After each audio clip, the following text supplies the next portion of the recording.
चलिए यहाँ से हम लोग देखेंगे कि भारत की संविधान की प्रस्तावना से कितने तरह के क्वेश्चंस जो हैं वो नॉर्मली पूछे जा सकते हैं या पूछे जाते हैं। तो सबसे पहले मैं क्वेश्चन पूछना चाहता हूँ, क्या आपको मालूम है कि भारत की संविधान की प्रस्तावना क्या है? क्या आपको याद है? चलिए हमारे साथ साथ बोलिए। हम भारत के लोग भारत को एक संपूर्ण प्रभुत्व संपन्न समाजवादी पंथ निरपेक्ष लोकतांत्रिक गणराज्य बनाने के लिए तथा उसके समस्त नागरिकों को सामाजिक आर्थिक और राजनीतिक न्याय विचार अभिव्यक्ति विश्वास धर्म और उपासना की स्वतंत्रता प्रतिष्ठा और अवसरों की समता प्राप्त करने के लिए तथा उन सब में व्यक्ति की गरिमा और राष्ट्र की एकता और अखंडता सुनिश्चित करने में व्यक्ति की गरिमा और राष्ट्र की एकता और अखंडता सुनिश्चित करने वाली बंधुता बढ़ाने के लिए दृढ़ संकल्प होकर अपनी इस संविधान सभा में आज 26 नवंबर 1949 एतद द्वारा इस संविधान को अंगीकृत अधिनियमित और आत्मार्पित करते हैं। तो ये हमारे संविधान की प्रस्तावना है। We the people of India से इसकी शुरुआत होती है इंग्लिश में। तो चलिए हिंदी वाला तो मुझे याद है लगभग और इंग्लिश वाला भी मुझे याद है, लेकिन फिर भी मैं आपको आराम से फिर बताऊंगा और इसको घोट लेना है आपको, है ना। संविधान की जो प्रस्तावना है इसको घोट लीजिए, क्योंकि मैक्सिमम क्वेश्चंस जो है वो घूम फिर के आपको इधर से कई बार देखने को मिल जाएगा। और कुछ बेसिक क्वेश्चंस जो मैंने गेस किए हैं जो आते हैं उसको भी हम यहाँ पर देखेंगे। और एक और क्लास होगा तो मैं लूँगा जिसमें कि इन सब चीज़ों को मैं अपनी ट्रिक से रटाने की कोशिश करूँगा। तो चलिए पहले गेस के ऊपर आते हैं। तो भारतीय संविधान में समवर्ती सूची ली गई है, तो ये ली गई है ऑस्ट्रेलिया से। समवर्ती सूची जो है हम लोग जानते हैं कि 3 लिस्ट है, केंद्र के लिए, संघ के लिए, राज्य के लिए और एक समवर्ती है। केंद्र राज्य और समवर्ती सूची 3 सूची है। तो ऑस्ट्रेलिया से ली गई है। उनमें को कितने विषय हैं उन विषय के बारे में भी जानकारी रहनी चाहिए। भारतीय संविधान को संविधान सभा द्वारा अंगीकृत किया गया या संविधान पूर्ण रूप से तैयार हुआ, तो ये हुआ 26 नवंबर 1949 को। हमारा संविधान 26 नवंबर 1949 को जो था क्या था वो तैयार हो गया था। तो ये 2 बहुत बेसिक क्वेश्चंस हैं जो कि नॉर्मली जो है वो संविधान की प्रस्तावना से पूछे जाते हैं। इसके अलावा जो क्वेश्चन पूछे जाते हैं वो ये पूछे जाते हैं कि संविधान में फलाना कहाँ से आया, चिलाना कहाँ से आया। तो हम लोग जो है कुछ बेसिक चीज़ें हैं जिसको ऐसे ही चलते फिरते जो है हम लोग हैं उसको देख लेते हैं कि जैसे कि भारतीय संविधान के किस भाग को उसकी आत्मा की आख्या प्रदान की गई है, तो ये प्रस्तावना को की गई है। संविधान की आत्मा किसको बोलते हैं? प्रस्तावना को। संविधान निर्माताओं ने किस विशेष ध्यान दिया था? किस पर विशेष ध्यान दिया था? तो ये दिया था प्रस्तावना के ऊपर में। भारत में जनप्रिय संप्रभुता है क्योंकि भारत के संविधान की प्रस्तावना शुरू होती है, तो ये शुरू होती है हम भारत के लोग से, ठीक है ना, इसलिए ये क्या है? संप्रभुता है। फिर हम लोग आगे देखें कुछ क्वेश्चंस को। भारत को गणतंत्र क्यों कहा जाता है? तो यहाँ राज्य का प्रमुख जो है होता है वो निर्धारित अवधि के लिए निर्वाचित होता है, इसलिए इसको हम लोग गणतंत्र कहते हैं, ठीक है ना। परमानेंट नहीं होता, सिर्फ निर्धारित अवधि के लिए ही होता है। और हम लोग जानते हैं कि भारत एक धर्मनिरपेक्ष राष्ट्र है, स्वाभाविक है। यहाँ पे धर्मनिरपेक्षता का क्या अर्थ है? तो धर्मनिरपेक्षता का अर्थ है कि राज्य सरकार द्वारा किसी धर्म को स्वीकार नहीं किया जाएगा, कोई धर्म जो है राजकीय धर्म नहीं होगा। तो ऐसे कंडीशन में जो है ना वो प्रधानमंत्री राम मंदिर बनाने के लिए क्यों शिलान्यास रखते हैं? क्या ये संविधान का उल्लंघन है? मुझे कमेंट बॉक्स में बताइएगा। भारत एक धर्मनिरपेक्ष राज्य है, इसका मतलब है कि भारतीय राज्य किसी निश्चित धर्म का समर्थन नहीं करता है, ठीक है। गणतंत्र होता है, इसका मतलब है राज्य जहाँ पर अध्यक्ष वंशानुगत रूप से न हो तो उसको क्या बोलते हैं? गणतंत्र। जहाँ पे कोई अध्यक्ष जो है वंशानुगत रूप से ना हो, यानी ऐसा नहीं कि भाई राजा का बेटा ही राजा बनेगा, ऐसा नहीं है। तो ये है 42वें जो संविधान संशोधन हुआ था तो उसमें 2 शब्द जोड़े गए थे। एक जोड़ा गया था समाजवादी, एक जोड़ा गया था धर्मनिरपेक्ष। अब भारतीय संविधान की प्रस्तावना में भारत को किस रूप में घोषित किया गया है? एक प्रभुत्व संपन्न समाजवादी धर्मनिरपेक्ष प्रजातांत्रिक गणराज्य के रूप में। और भारत एक गणतंत्र है, इसका यह अर्थ है भारत में वंशानुगत शासक नहीं होगा। तो ये सब बहुत सारे बेसिक क्वेश्चंस भी बनते रहते हैं, तो इसको भी आपको देखना है या फिर मैं बताता रहूँगा, है ना, समय समय पे मैं बताता रहूँगा। या कुछ और भी बताता हूँ मैं, जैसे कि कल्याणकारी राज्य का क्या उद्देश्य है। तो कल्याणकारी राज्य है, भारत एक कल्याणकारी राज्य है। तो कल्याणकारी राज्य का ये उद्देश्य होता है कि कमज़ोर वर्गों के कल्याण का प्रबंध करना। ठीक है, कल्याणकारी राज्य का क्या उद्देश्य होता है, कमज़ोर वर्गों के कल्याण के लिए प्रबंध करना। ये क्वेश्चंस जो है आया हुआ क्वेश्चंस है, इसलिए मैंने आपको बता दिया। ये छोटे मोटे एग्जाम्स में आए हुए क्वेश्चंस हैं, लेकिन काफ़ी खास हैं। एक है कि भारत को एक गणराज्य मुख्य रूप से माना जाता है, क्योंकि राज्याध्यक्ष का क्या होता है, चुनाव होता है। भारतीय संविधान की प्रस्तावना के सिलसिले में जो सही है उसमें क्रम है। ये देखिए, सार्वभौम सत्ता संपन्न समाजवादी धर्मनिरपेक्ष जनवादी गणतंत्र है भारत। सभी नागरिकों को धर्म एवं उपासना की स्वतंत्रता दी गई है। ये बहुत बेसिक्स है। और धर्मनिरपेक्ष शब्द जो था वो 1976 में जोड़ा गया था। और 1976 में 42वां संविधान संशोधन हुआ था, तो उसके द्वारा जो है ये शब्द जोड़ा गया था, धर्मनिरपेक्ष।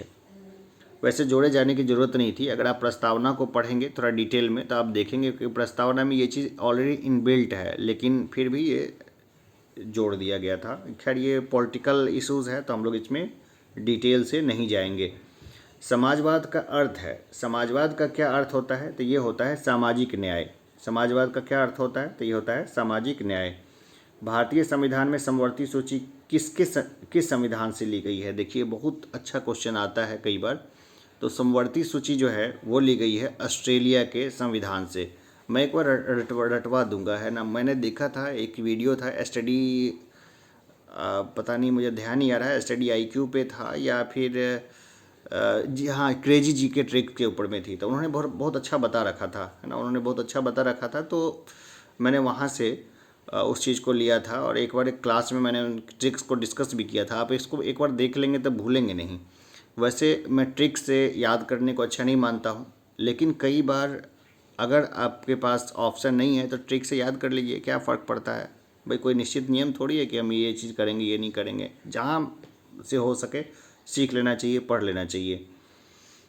समाजवाद का क्या अर्थ है, तो सामाजिक न्याय है ये अर्थ, है ना। भारतीय संविधान में समवर्ती सूची किस संविधान से ली गई है, तो ये ऑस्ट्रेलिया के संविधान से ली गई है।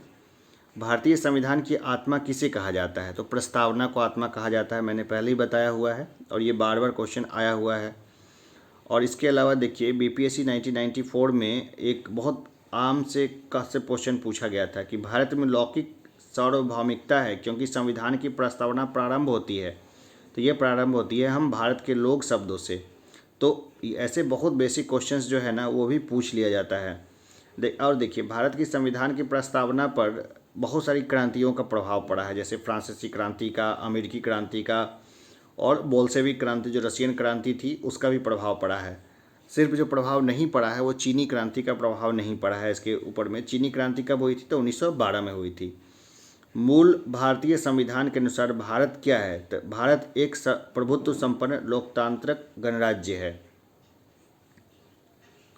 अब देखते हैं कि संविधान के अंतर्गत भारतीय लोकतंत्र के आदर्शों को हम कहाँ देख सकते हैं, तो हम देख सकते हैं उसको प्रस्तावना में।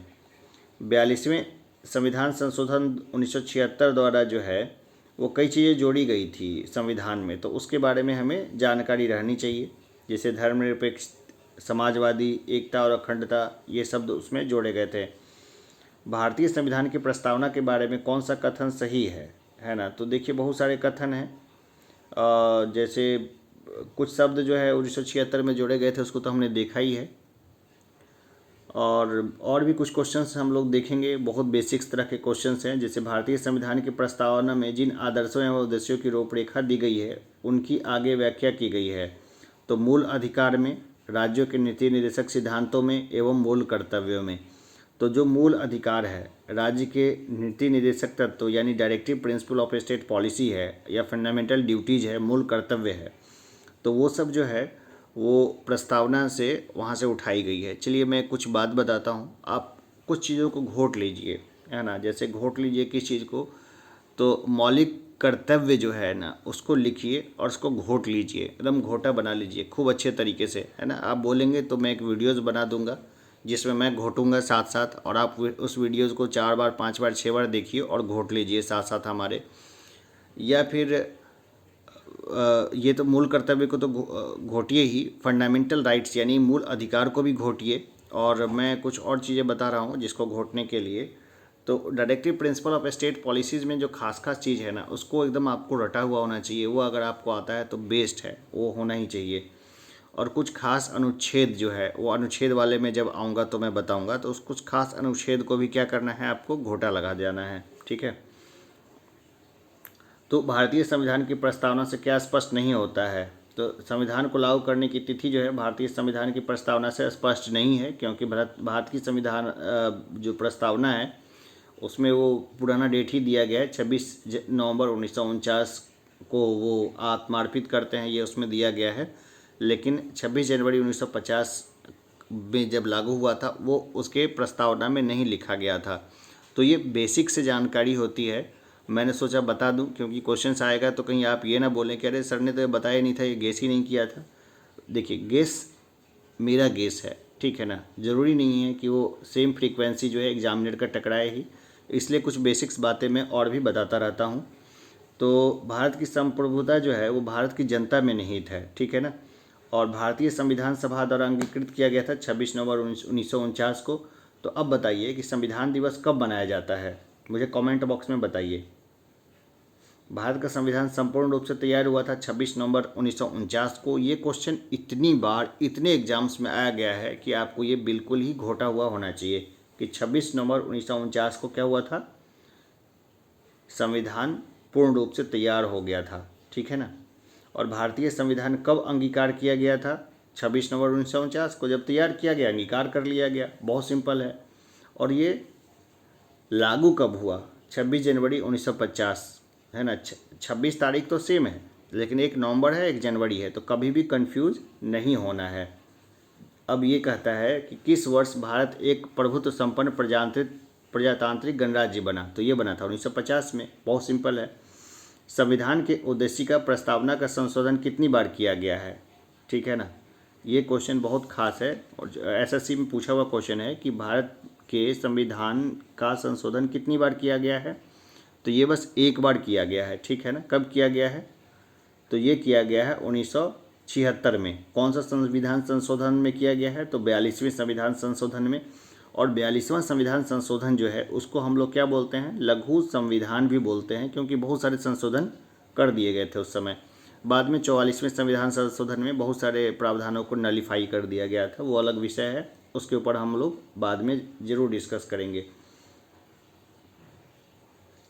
देखिए, भारतीय संविधान जो है ना, पूजा की समानता जो है इसका कोई भी वादा नहीं करता है। बाकी सामाजिक न्याय की बात करता है, विचार की स्वतंत्रता की बात करता है, और राजनीतिक न्याय की बात वो करता है, ठीक है।